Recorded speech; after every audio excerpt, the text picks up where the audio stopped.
রাধে রাধে জানিয়ে আজকে ভিডিওটা শুরু করছি। আমার ঠাকুরঘরের অবস্থা থেকে বুঝতে পারছো কতটা ঠাকুরঘর অগোছালো হয়ে আছে। তোমরা ঠিকই ধরেছ, জন্মাষ্টমীর পরে পরেই ঠাকুরঘরের অবস্থা কিন্তু এই রকম। আর একটা জিনিস খেয়াল করতে পারো তোমরা, আমার ঘরে কিন্তু আমার একটা গোপাল সোনাও নেই, কারণ সবাইকে কিন্তু আমার মা নিয়ে গেছে। হ্যাঁ, আমার যখন প্রবলেম হয় তখন আমার মা গোপাল সোনাদেরকে নিজের কাছে নিয়ে গিয়ে রাখে। আর এখানে দেখতে পাচ্ছ কিছু কিছু ফল বা কিছু প্রসাদ, সেগুলো ওই যে ঠাকুরঘরে ঢোকা হয়নি বলে এগুলোর দিকে খেয়ালও করা হয়নি। তো আজ ভাবলাম ঠাকুরঘরটা একটু ডিপ ক্লিন করব, আর সেই ভিডিওটাই তোমাদের সাথে শেয়ার করব। এখানে মাটির থালা বাসনগুলো আমি গুছিয়ে নিচ্ছিলাম এক জায়গায়। এই মাটির থালা বাসনগুলো আমি কিনে রেখেছি, ওই 3-4 বার ইউজ করার পরে যখন দেখি আর ইউজ করা যায় না তখন কিন্তু ফেলে দিই। এগুলো একদমই নতুন কেনা, সেই জন্যই ভাবলাম এখনও একবার কি দুবার ইউজ করব, তারপর এগুলোকে আমি ফেলে দেব। আর এখানে এই যে কাঁসার থালা বাসন রয়েছে, এগুলো সবই কিন্তু ধোয়া মাজা। আমার যে হেল্পিং হ্যান্ড আছে সেই দিদি এগুলো ধুয়ে দিয়েছে, তো সেগুলোই ভাবলাম আজকে একটু প্লেস করে রেখে দেব। আসলে প্রবলেম হওয়ার কারণে জন্মাষ্টমীর পুজোটাও কিন্তু এবার আমি করতে পারিনি, আমার কপালে জোটেনি, তার জন্য মনটা তো ভীষণ খারাপ ছিলই। পাশাপাশি জন্মাষ্টমীর পুজোটা এ বাড়িতেই করেছে আমার মা, আর সবাই মিলে করে পরের দিনই কিন্তু গোপাল সোনাদেরকে আমার মা বাড়িতে নিয়ে গেছে। তো গোপাল সোনাদেরকেও আমি বাড়িতে যাব আনতে, তো ভাবলাম তার আগে ঠাকুরঘরটা ফুল ডিপ ক্লিন করি। ঠাকুরঘর এমনিতে আমি কিন্তু পরিষ্কার করেই রাখি, যাতে আমার খুব একটা চাপ বা প্রেশার না নিতে হয়।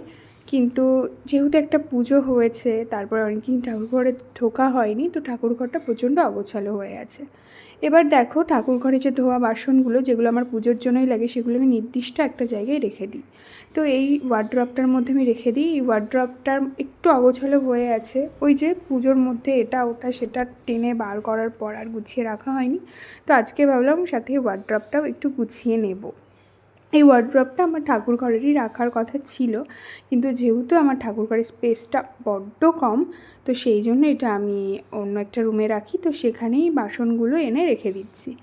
তো সত্যি কথা বলতে কি, আমি ভাড়া বাড়িতেই আমার অনেকটা বছর কেটে গেছে, তো সেখানে পুজো আশ্রয় আমি ঠিকভাবে করতাম না, মানে করার কোনো জায়গাই ছিল না, শুধু ভোলানাথই ছিল। তো সেই জন্য পুজোর খুব একটা বাসনপত্র আমার কিন্তু ছিল না, সব নতুন বাড়িতে আসার পরে টুকটুক করে কেনা হয়েছে। তো যেটুকু যা আছে সেটুকুই ভিতরে গুছিয়ে গাছিয়ে রাখছি। আরও বেশ কিছু জিনিস আছে, সেগুলো উপরে ওয়ার্ড্রপের ভিতরে তোলা আছে, সেগুলো এর ভিতরে জায়গা যেহেতু কম, যেগুলো ডেলি বেসিসে কাজে লাগে বা টুকটাক ছোটোখাটো পুজোতে লাগে, সেইগুলো আমি এই ছোটোখাটো এই ওয়ার্ড্রপটার মধ্যে রেখে দিচ্ছি। তো সাথে সাথে দেখো ওয়ার্ড্রপটা একটু পরিষ্কার করে নিলাম। দেন এখানে হচ্ছে ঠাকুরের কিছু জামা কাপড় আছে, গোপাল সোনাদের তো বেশ কিছু জামা কাপড় আছে, সেগুলো তো সব কিছু ওখানে ধরে না, তো এখানে বেশ কিছু রেখে দিই। আর এই যে টুকটাক যা থালা বাসন আছে দেখেছো, এই বড় হাঁড়িটা তো এখানে ঢুকলোই না, যাই হোক ওটাকে নিচে রাখতে হবে। তো মোটামুটি এখানে একটু আমি স্পেস করে সব কিছু রেখে দিলাম। তারপর দেখো আবার ঠাকুরঘরে চলে এলাম। ঠাকুরঘরের অবস্থাটা তো তোমরা ক্যামেরায় দেখছো, ওই জন্য বুঝতে পারছো না, ঠাকুরঘরের অবস্থাটা কিন্তু ভালোই অপরিচ্ছন্ন হয়েছিল। আর আমার বাড়িতে আমি ছাড়া দ্বিতীয় কেউ নেই যে সে আমার হয়ে পুজো দিয়ে দেবে। তো আমার প্রবলেম হলে আমার ঘরে তো আরও দুটো ঠাকুর আছে, যেমন লক্ষ্মী ঠাকুর আর ভোলানাথ, তো তাদের কিভাবে আমি পুজো আশ্রয় করি বা কী করি সেগুলো আমি কোনো একদিন অন্য একটা ভিডিওতে শেয়ার করে দেব। তো এই মিক্সার গ্রাইন্ডারটা হচ্ছে বাজাজের, এটা হচ্ছে নিরামিষ, এটা আমার ওই ঠাকুরের প্রসাদ বানাতে কাজে লাগে। তো তো সেই জন্য সেটাকেও গুছিয়ে রেখে দিলাম। তো ওটা কিন্তু আমি আমার ওয়ার্ড্রপের ভিতরেই তুলে দেব উপরে। তো একটা পান গাছ দেখতে পারলে, এই পান গাছটা আমার মা না প্রায় 15 দিন আগে দিয়ে গেছে। আমি এতটাই লেজি, পান গাছটা এখনও যে লাগাবো মানে মাটিতে লাগানো হয়নি। তারপরে দেখো ঠাকুরঘরের এই সিংহাসনটা সুন্দর করে আমি কিন্তু পরিষ্কার করে নিচ্ছি। আর এখানে প্রচণ্ড মানে ধুলো হয়ে গেছিলো, তো আমি হচ্ছে এই যে কার্পেটগুলো পেতে রেখেছি এগুলো আমি তুলে দেব। দিয়ে আমার আরেকটা সেট এরকম সেম আছে, সেটা হচ্ছে রানি কালারে। তো সেটা পাতবো, তার জন্য আমার আরেকজনের হেল্প দরকার, কারণ এগুলো এমনভাবে পাতা না, এগুলো তুলতে গেলে দুজন ছাড়া হবে না। তো আজকে ভাবলাম তুলবো না, থাক, অন্য আরেকদিন তুলে দেব। তো এবার আসি এই গোপাল সোনার থাকার এই জায়গাটায়। তো এই জায়গাটা প্রচণ্ড ধুলো পড়ে গেছিলো, আর দেখতেই তো পাচ্ছ কতটা অগোছালো হয়ে আছে। আমার মা পুজো করেছে ঠিকই, কিন্তু আমার মা এসে আমার ঠাকুরঘরটা একদমই গুছিয়ে রেখে যায়নি, বরং আরও অগোছালো হয়ে রয়েছে। যাই হোক, কী আর করা যাবে, তাই না? যারটা সেই ভালো বোঝে, অন্য কেউ কিন্তু এসে পরিষ্কার করে দিতে পারে না। তো এই হচ্ছে ভোলানাথের জায়গা। তো ভোলানাথের জায়গাটা আমি পরিষ্কার করে নিচ্ছি। তো তোমরা অনেকে ভাবতে পারো তোমার ভোলানাথটা তো মানে শিবলিঙ্গটা বেশ বড়। যাই হোক, সে পরে আসছি। এই দেখো, দেওয়ালে যে বেলুনগুলো আমি লাগিয়েছিলাম, সেই বেলুনগুলো কিন্তু যে ডাবল টেপ দিয়ে আটকেছিলাম, এমনিতে এই ডাবল টেপগুলো দিয়ে তুমি অন্য কিছু আটকাবে, থাকবে না। আবার এই টাইলসের উপরে আটকেছি, দেখো আর উঠছেই না। এগুলো পরে আমাকে ভালো করে পরিষ্কার করতে হবে। তো দেখো, এই ছোট্ট মন্দিরটার পিছনে কত ধুলো জন্মে মানে ধুলো হয়ে গেছে আর কি। তো বড় সিংহাসনটা আর একজনের হেল্প লাগবে, তো হেল্প হলে আমি ওটা সরিয়ে পরিষ্কার করে নেব। এবার বলি, আমার শিবলিঙ্গটা কিন্তু বেশ বড়। তো আমার ঠাকুরঘরটায় যখন কাজ হচ্ছিল, তখন আমি মিস্ত্রি দাদাকে বলেছিলাম যে আমার এখানে একটা বেদি বানিয়ে দিতে, কিন্তু সে তখন দেয়নি। এখন বর্তমানে দেখি সে দেয়নি, আমার ভালোই হয়েছে। কারণ আমার হাজব্যান্ড একটা কথা মাঝে মাঝে বলে, জানি না, যদি কপালে থাকে নিশ্চয়ই হবে, ও নাকি আমাকে উপরে শিব মন্দির বানিয়ে দেবে, একদম ছাদের উপরে। তো দেখা যাক, যদি তাই হয় তো তখন উপরে একদম ভোলানাথকে একদম সেট করে বসানোর জায়গাটা আমি করে নেব। এই হচ্ছে ঠাকুরঘরের টুকটাক কিছু বাসন, যেগুলো আমার ডেইলি বেসিসে লাগে। তো সেগুলো এই সাইড করে আমি রেখে দিলাম। আর ওখানে দেখো একটা স্টিলের জগ রেখেছি আমি, ওটার মধ্যে আমি নিরামিষ দুধগুলো নিয়ে থাকি। ওটা আমার মা আমাকে দিয়েছিল। ওই যে বললাম, আমার খুব একটা বেশি কিন্তু ঠাকুরের জিনিসপত্র, থালা বাসন সামগ্রী কিচ্ছু ছিল না, জানো তো। এই সংসারটা পুরোটাই নিজের হাতে গোছানো। এই বাড়ির প্রত্যেকটা ইট বা প্রত্যেকটা জিনিস, যেমন আমার হাজব্যান্ড কষ্ট করে একটা ইট গেঁথে বাড়িটা ও তুলেছে, ঠিক তেমনই এই বাড়ির প্রত্যেকটা কোণা কোণা কিন্তু আমার নিজের হাতে সাজানো। যাই হোক, নিজের ঠাকুরঘর আর নিজে তো পরিষ্কার রাখতেই হবে, তাই না? এই ইউটিউব চ্যানেলটা, আর একটা কথা তোমাদেরকে আমি বলি, ইউটিউব চ্যানেলটা কিন্তু আমার প্রায় 1 বছরের আগের। তখন আমি টুকটাক ডেলি লাইফস্টাইলের ভিডিও করতাম, তখন অন্যরকম টেন্ডেন্সিতে কিন্তু ভিডিওগুলো বানাতাম। তো কী বলো তো, মাঝখানে 1 বছর আমি কোনো ভিডিও আপলোড করিনি। তারপরে এই টুকটাক পুজো করি, ভালো লাগে। আমার ইউটিউব থেকে ইনকাম করার কোনো ইচ্ছা নেই, বিশ্বাস করো। আমি কোনো রকম কোনো ইনকাম করার জন্য ইউটিউবে আসিনি। আমার পুজো করতে ভীষণ ভালো লাগে, আমার গোপাল সোনাদের পুজো দিতে আমার খুব ভালো লাগে। সেই জন্য গোপাল সোনাদের সেই পুজোর ভিডিওটা আমি তোমাদের সাথে শেয়ার করি। আমার কোনো রকমের কোনো এখান থেকে ইনকামের টেন্ডেন্সি নেই, সত্যিই বলছি।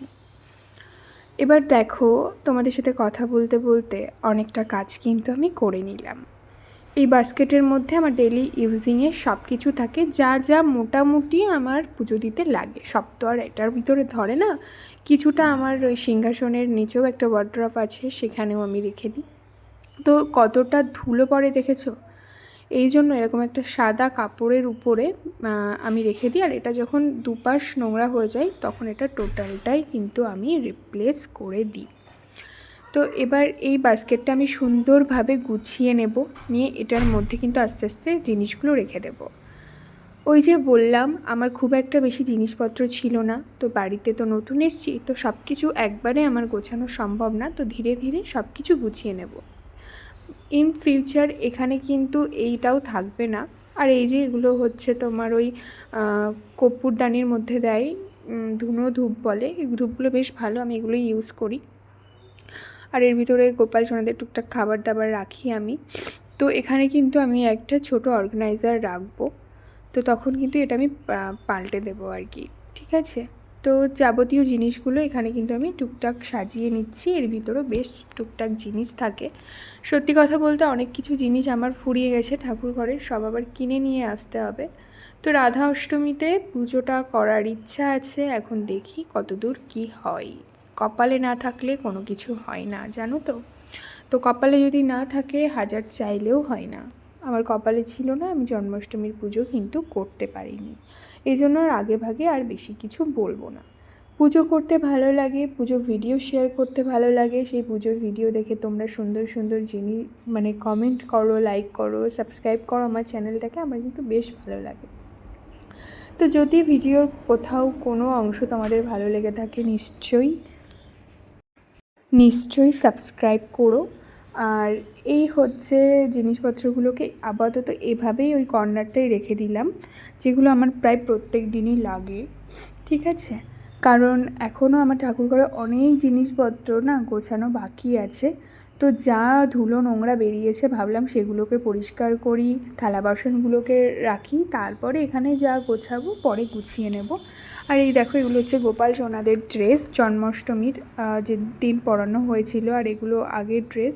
তো ড্রেস তো গোপাল সোনাদের প্রচুর আছে, মুকুট প্রচুর আছে, আর এগুলো সব আমার একটা জায়গায় রাখা থাকে। আর এইগুলো আমার মা এইভাবে খুলে ঠুলে এখানে রেখে চলে গেছিলো। তো এগুলো না ধুতে হবে সব, তো পরে কোনো এক সময় ধোবো। এখন তো এটা পরিষ্কার করতেই আমার প্রায় ঘন্টাখানেক সময় লেগে গেছে, আর ভিডিও করার জন্য আরও এক্সট্রা 30-40 মিনিট কিন্তু লেগে গেছে।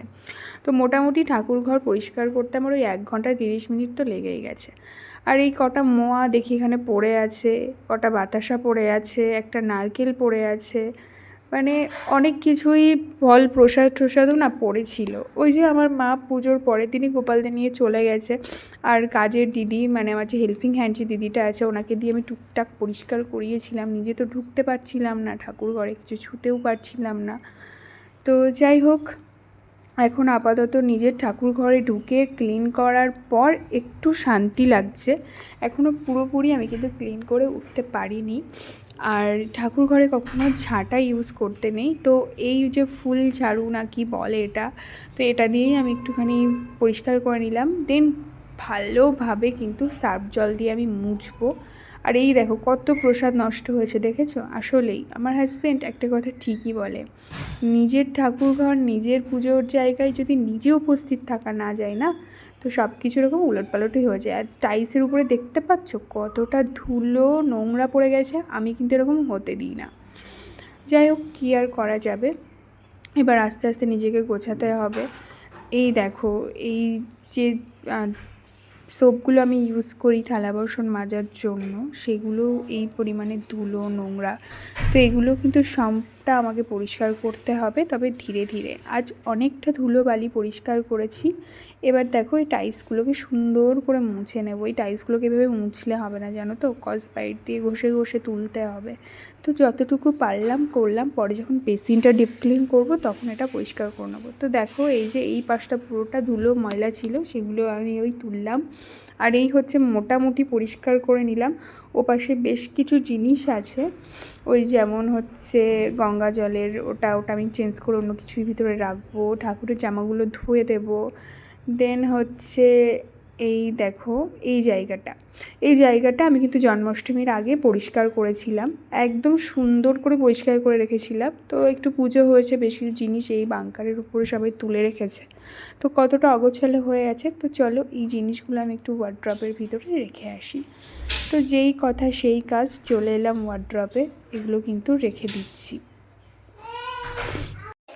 আর এই যে টুকটাক ঠাকুরের, আমার লক্ষ্মী ঠাকুরের যে শাড়িগুলো আছে, তো সেইগুলো এর ভিতরে রেখে দিলাম। এই যে পুজোর সময় এই সামগ্রীগুলো লাগে, সেগুলো আপাতত আমার ওইখানে যা আছে সেগুলো দিয়ে চলে যাবে। আর এই প্রদীপটা তো তোমরা জানো যারা আমার ব্লগ দেখো, যে আমি এটা ঠাকুর ঘরের জন্য নিয়েছিলাম। দুর্ভাগ্যবশত জন্মাষ্টমীতে ওটা জ্বালানো হয়নি, কপালে যদি থাকে রাধা অষ্টমীতে হয়তো হবে। তো এই যে কাজু বাদামের প্যাকেটটা রেখে দিলাম, ওটা আবার পরে আমার কোটোটা পরিষ্কার করে নিয়ে যেতে হবে। এই জায়গাটা এবার মোটামুটি পরিষ্কার লাগছে, কিন্তু এখনও পরিষ্কার করা বাকি আছে। এই হচ্ছে এটাকে বলে মঙ্গল প্রদীপ না কি একটা বলে, তো এর ভিতরে এই আইগুলো আমি রেখে দিয়েছি। তো দেখো ঠাকুরঘরের এই যে পোর্শানটা না, এই পোর্শানটাই আমার একটা অন্য কিছু প্ল্যান আছে, যখন করব তোমাদেরকে দেখাবো। প্ল্যান তো অনেক কিছুই করি, প্ল্যান কোনোটাই সেইভাবে সাকসেসফুল হচ্ছে না বর্তমানে, কেন জানি না। দেখা যাক কতদূর কী করতে পারি। নতুন বাড়িতে এসেছি, নতুনভাবে সব কিছু আবার সেই জিরো থেকে শুরু করা, সত্যিই তো আস্তে আস্তে নিশ্চয়ই সব হবে, একবারে কোনো কিছুই সম্ভব না। এবার হচ্ছে এই দোলনাটা সরিয়ে নেব। এর পিছনটায় না এত ধুলো পড়ে যায়, আর সব থেকে বেশি হচ্ছে টিকটিকি। আমার ঠাকুর ঘরে প্রচুর পরিমাণে টিকটিকি আছে, কিন্তু আমি টিকটিকিদের বেসিক্যালি কিছু বলি না, টিকটিকি মারার জন্য কিছু রাখি না। বলে যে টিকটিকি ঠাকুর ঘরে থাকা নাকি শুভ, সব কিছু ঠিক আছে, বাট টিকটিকি কিন্তু সব থেকে বেশি ময়লা করে ঠাকুর ঘর। তো সেই জন্য ডেলি বেসিসে আমি পরিষ্কার করেই রাখি। 7-8টা দিন ঠাকুর ঘরে ঢুকিনি, আর এই অবস্থা। তো এটা আমার সাথে প্রত্যেক মাসেই হয়ে থাকে, যে এরকম কয়েকটা দিন করে ঠাকুর ঘরে ঢুকি না, তারপরে এই পরিমাণে ডিপ ক্লিন আমার করতে হয়। যখন ঠাকুর ঘরে ঢুকি আমি ডেলি বেসিসে কিন্তু পরিষ্কার রাখি। তো তোমরাও যারা ঠাকুর ঘরে পুজো করো না, ডেলি বেসিসে ঠাকুর ঘরটাকে ক্লিন রাখবে, তাহলে ওই মানে মাসে একবার কি 6 মাসে একবার ডিপ ক্লিন করার কিন্তু কোনো প্রয়োজন পড়বে না। কিন্তু আমার তো কেউ করে দেওয়ার নেই, যে আমি পুজো দিতে পারছি না বা আমার হয়ে আর একজন পুজো দিয়ে দেবে। আর যদি দিয়েও দেয়, সে আমার মতো করে কি আমার ঠাকুর ঘরটাকে রাখতে পারবে? না, কখনোই না। তো এই যে দুটো ফ্যান এখানে রেখে দিলাম, এগুলো আমার গোপাল সোনাদের। তো আপাতত এই ছোটো ফ্যানগুলোতেই গোপাল সোনাদেরকে আমি খাওয়াই আর কি। তো পরে একটা এখানে সিলিং না, একটা স্ট্যান্ড ফ্যান হোক, যাই হোক, আমি রেখে নেব। ব্যাস, আজকের মতো এইটুকুই। দেখা হবে অন্য কোনো ভ্লগে। টাটা, সবাই ভালো।